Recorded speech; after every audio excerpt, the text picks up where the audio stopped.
We generate 2.5 quintillion bytes of data every single day. With that kind of digital footprint, burying a secret is becoming mathematically impossible. Take Poland's Ministry of Culture. They are actively hunting down 70,000 cultural artifacts looted during the Second World War. Recently, they tracked down 73 parchment documents from the 13th century that had been missing for decades, simply by scouring massive digital archives. This image shows a ranked output from the DSIRE algorithm, a computer science tool that evaluates semantic connections across Wikipedia. It automatically links an actor to specific films without a human manually tagging them. By calculating the distance between high-dimensional vectors across millions of pages, computers can now read, categorize, and connect raw context at scale. Combine that massive digital library with modern processing power, and investigators have a highly effective method to pinpoint objects that were long considered permanently lost. The ability to link a person to a behavior through a maze of disconnected data points isn't restricted to historical research. State law enforcement agencies use this same logic, extracting meaningful patterns from noise to conduct what are formally known as special investigative techniques. In Eastern Europe, massive public protests demanded an end to systemic, high-level state corruption. This pressure forced governments to build entirely new, independent investigative bodies from scratch. Agencies like Ukraine's NABU or Romania's DNA operate on a strict carrot-and-stick model. They enforce data transparency through open public tenders, and they deploy highly invasive covert surveillance to track down untouchable officials. These tools are highly effective at dismantling corrupt syndicates.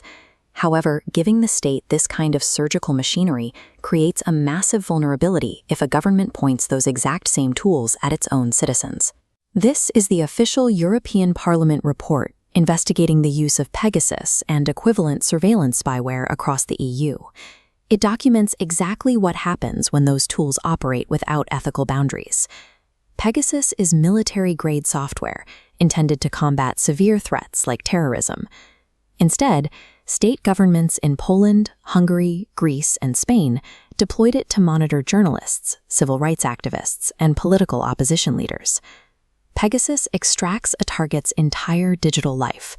Once installed, it seizes administrative control of the device, allowing the state to activate microphones and cameras or pull data from encrypted messaging apps. The European Data Protection Supervisor reviewed these capabilities and stated that this level of total surveillance directly violates the proportionality requirements of the EU Charter of Fundamental Rights. This was a deliberate deployment of state power.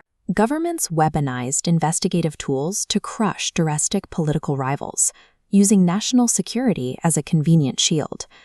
How did democratic member states legally acquire and deploy military spyware without triggering immediate alarms? State investigations rely on a three-pillar architecture: procurement, ex ante, and ex post review. The system fails at ex ante when compliant judges rubber stamp surveillance requests for national security. Then ex post oversight collapses. Because surveillance operates in the shadows, victims are never notified, denying them effective legal redress. We saw this when Poland's Central Anti-Corruption Bureau morphed into an instrument of political pressure after losing its independence. Any investigative technology becomes a tool of tyranny the minute you remove independent legal oversight. Investigative journalists and whistleblowers have dragged these abuses into the light, forcing lawmakers to draft new legislation to restrict state overreach.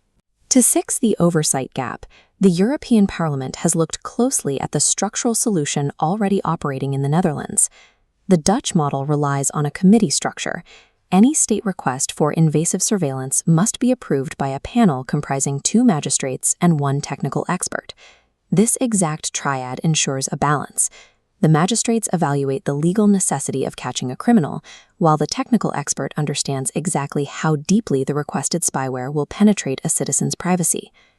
As technology connects the dots of our lives with increasing accuracy, the survival of a free society does not depend on banning the tools. It depends on ensuring every investigation remains locked within a framework of